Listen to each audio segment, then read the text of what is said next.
Ito yung karsada. Tapos ito ay karsada rin. Yan. Ngayon ang property ay ito. Yan po yung property. Nandiyan sa banda. Yan po yung iba. Bali, 4,000 square meter. May kuryente. Ayan o. Yan ang kuryente.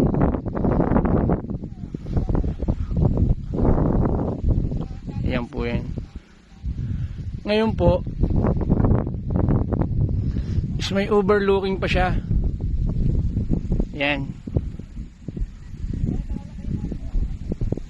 Yan po yan. May overlooking pa siya na kabundukan.